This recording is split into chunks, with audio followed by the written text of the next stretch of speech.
प्याज का सीड कैसे तैयार किया जाता है, नसरपुरी हो या फलकारा, ये जानने के लिए मेरी मुकम्मल वीडियो देखें। आइए मुकम्मल वीडियो शुरू करते हैं। बिस्मिल्लाहिर्रहमानिर्रहीम। अस्सलाम वालेकुम दोस्तों, मैं हूँ इरशाद अराई। आप देख रहे हैं मेरा यूट्यूब चैनल किसान व्लॉग। लाइक और सब्सक्राइब करें, साथ ही आप मुझे फेसबुक पेज किसान व्लॉग पर भी लाइक और फॉलो करें। आज के व्लॉग में बात करेंगे प्याज का बीज कैसे तैयार किया जाता है। प्याज का सीड इस साल तो बहुत ही महंगा रहा है, कंपनियों ने खूब लूटा है, सीड माफिया ने खूब जेबों पे हाथ गर्म किए काश्तकारों के, क्योंकि एक वाबेला सा मच गया था कि बीज शार्ट हो गया। जब बीज शार्ट हो जाता तो कंपनियां और सीड माफिया इससे फ़ायदा उठाते हैं और हम किसान अंधाधुन उस चीज़ के पीछे भागते हैं। इससे बेहतर हम अपना बीज खुद तैयार करें। काश्तकार बीज तैयार करते हैं, फिर कंपनियों को सेल कर देते हैं, सीड माफिया को सेल करते हैं। वही सीड फिर बिजाई के वक्त बहुत महंगे दामों खरीदते हैं। कंपनियां औने पौने खरीद लेती हैं, बाद में वही 10 से 20 गुना ज़्यादा महंगा करके किसानों को वापस देती हैं। जितनी भी कंपनियां या सीड माफिया जो सीड खरीदने वाले ना, वो अपना सीड काश नहीं करते, ना ही लेबॉर्ट्रियों में बनाते हैं, ना ही फेसबुक से या अपने गूगल से डाउनलोड करते हैं। बीज हमेशा खेतों में पैदा होता है, वो भी किसानों के खेतों में पैदा होता है, काश्तकारों के खेतों में पैदा होता है। हम काश्तकारी ये बीज बनाकर मार्केट में देते हैं, फिर वही हम महंगे दामों लेते हैं। इससे बेहतर हम अपना सीड खुद रखें, खुद बनाएं, इन सीड माफिया से बचें, अपनी रकम ज़ाया होने से बचाएं। तो आइए अब बात करते हैं कि बीज किस तरीके से तैयार किया जाता है। बीज फलकारा हो, नसरपुरी हो या कोई और वैरायटी हो, बीज तैयार करने के लिए सबसे पहले आपकी ज़मीन ज़रखेज़ होना बहुत ज़रूरी है। अच्छी ज़मीन होनी चाहिए। उसके लिए आपने 2-3 हल देकर ज़मीन को नरम और भुरभुरी करके, बेहतर है आप बेड ना बनाएं, उसकी खेलें बनाएं। आप खेलें तकरीबन 2.5 फुट के फासले पे होनी चाहिए, खेल से खेल का फासला। अच्छी खेलें बना के फिर आपने अच्छे बीज की सिलेक्शन करनी है। जैसे ये फलकारा, तो बीज जो ना दरमियाने दर्जे का होना चाहिए, प्याज का ज़्यादा मोटा नहीं होना चाहिए।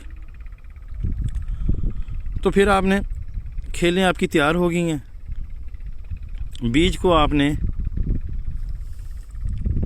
छुरी की मदद से 25% बीज का ऊपर का हिस्सा आपने काट देना। जैसे गोल प्याज होता है ना, उसके ऊपर से जिस तरफ से उसकी कोंपने या उसने जर्मिनेशन करके ऊपर निकलना है ना, जड़ें नीचे होती हैं, ऊपर से जहाँ से उसकी भूख, पंजाबी में भूख कहते हैं, गंडेल कहते हैं, या पत्ते उसके जो निकलते, पत्ते तो शाह निकलते हैं, उसकी टेलर जहाँ से निकले, ऊपर से आपने 25% उसको काट के ज़मीन के अंदर लगा देना है।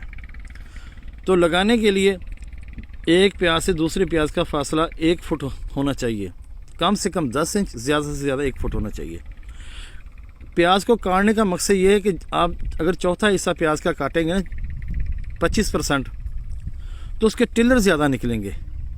जब टिलर ज़्यादा निकलेंगे तो आपके वो बीज बहुत ज़्यादा बनेगा। अब इसकी पर एकड़ जो बीज की एवरेज आएगी वो भी मैं आपको बताऊँगा कितनी आती है ओरिजिनल। तो फिर आपने इसमें डीएपी दे देनी है। डीएपी बहुत ज़रूरी है, फास्फोरस हमारी ज़मीन के लिए बहुत ज़रूरी है।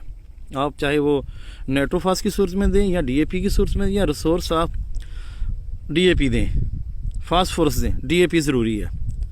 फिर आपने इसकी जर्मिनेशन हो जाती है तकरीबन 10-15 दिन के अंदर, वो अपनी ऊपर से वो पत्ते निकाल लेता है, पत्ते कह लें, भूख कह लें, वो निकालना शुरू कर देता है। गंडेल निकालना नहीं, गंडेल देर से निकालेगा, वो निकालना शुरू कर देता है।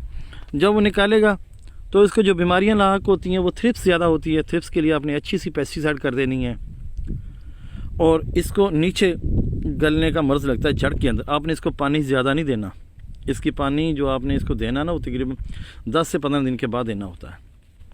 तो शुरू में आपने डीएपी दे दी, फिर आप इसको यूरिया दे दें, एक रूटीन बना ले खाद की। तो फिर आप इसको केन गवारा वगैरह दे दें, और लास्ट एक दफ़ा पोटाश भी दे दें। तो इसकी बीमारी बचाने के लिए आपने इसको स्प्रे करते रहना है। जैसे इंट्राकाल है, इसको जो डॉनी वगैरह आएगी, या इसकी ऊपर से वो कॉम्प्लेन ना पीली पीली सी हो जाती है, उसको बचाने के लिए आप इंट्राकाल, मेलोडी डी या डाइजोमल, XYZ बहुत सारे पाउडर, ये मिनकोजे प्लस मेटल एक्सेल ये मिलते हैं करने हैं। और आपने थायोमल मिथाइल वगैरह अगर आप फ्लड भी कर दें, सल्फर फ्लड कर दें, ताकि इसकी जड़ का गुलाव ना हो। जड़ से ये गलना शुरू हो जाता है अगर ज़्यादा पानी लगता है। वैसे भी इसको फंगस सा लगता है, फंगस डिजीज़ इसकी जान ले लेते हैं, एक किस्म की इसकी जान निकाल देते हैं। तो इस सब से बचाने के लिए इसको आपने सल्फ़र दे दें नीचे, थायोमल मिथाइल फ्लड कर दें या टिचिंग या वो थोड़ा थोड़ा जड़ों के अंदर डाल दें, वो तो मुमकिन नहीं है। आप फ्लड कर सकते हैं, क्लोरी पायरीफास और फ्लड करते हैं ताकि इसको वो कीड़े वगैरह ना लगें, जरासीम ना लगें, स्योंक कहती है वो ना लगे। अब जब ये आपने ऊपर से वो फूल निकालेगा वाइट कलर का, जब ये फूल निकालने का शुरू हो जाएगा ना इसका अमल, तो इसमें पोलिनेशन का बहुत ज़्यादा अमल है। उस वक्त भी इसको थ्रिप्स का बहुत ज़्यादा अटैक होता है, मगर ऐसी स्प्रे ना करें जिससे आपके खेत के अंदर शहद की मक्खी मर जाए। शहद की मक्खी को आपने बचाना है। शहद की मक्खी की वजह से इसकी पोलिनेशन बहुत अच्छी होती है। जब आपकी पोलिनेशन अच्छी होगी तो बीज का झाड़ बहुत ज़्यादा उतरेगा। तकरीबन इसकी मैक्सिमम एवरेज जो होती है ना वो 8 से 12 मन 15 मन होती है। 15 मन तक अगर आ जाए तो बहुत अच्छी है, मगर मैक्सिमम 12-13 मन के राउंड अबाउट रहती है।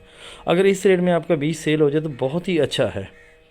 तो एक तो आपने शहद की मक्खी को ज़िंदा रखना है इसके अंदर, दूसरा आपने पानी अपने हिसाब से लगाना ताकि इसकी जड़ ना गले। फंगस के आपने स्प्रे करते रहना है, वक्फे वक्फे से उसके ऊपर आप NPK और इज़ा बयान वगैरह का या पोटाश वगैरह का, बोरान वगैरह का स्प्रे कर दें ताकि बीज की अफादियत बहुत ज़्यादा बढ़ जाए। बीज की क्वालिटी अच्छी बनेगी, उसका वज़न अच्छा होगा। वज़न अच्छा होगा तो हमें मार्केट में पैसे ज़्यादा मिलेंगे। और तकरीबन बिजाई से लेकर 120 दिन में ये फसल पक कर तैयार हो जाती है। बीज हार्वेस्टिंग तकरीबन मार्च अप्रैल में हो जाता है। तो इसको हाथों से भी काट लिया जाता है, मशीन से भी काट लिया जाता है और इसको सुखाकर इसका बीज निकाल लिया जाता है। प्याज के सीड लगाने का सही वक्त जो है वो नवंबर से लेकर दिसंबर तक है। अब इसमें 2 वैरायटियाँ ज़्यादा लगाई जाती हैं पाकिस्तान के अंदर, सिंध में भी और पंजाब में भी, नसरपुरी और फलकारा। फलकारा सीड जो होता है वो पिछले साल जो हमने हार्वेस्ट किया होता है ना मार्च में या अप्रैल में निकाल के रखा होता, वही हम अगले साल के लिए लगाते हैं, उससे वो फलकारा सीड तैयार होता है। और नसरपुरी जो होता है जो अभी हम फसल हार्वेस्ट करेंगे, जैसे दिसंबर में निकल रही है, नवंबर में निकली आई, तो इसको हम काट कर लगाएंगे तो इससे नसरपुरी सीड तैयार होगा। बात का ख्याल इसका रखें, फलकारा सीड के लिए आपने पुराना सीड लेना है, पुराने ट्यूब्स, पुराने प्याज लेने हैं, और नसरपुरी के लिए आपने नए प्याज लेने हैं। तो इसकी एवरेज बहुत अच्छी आ जाती है माशाल्लाह।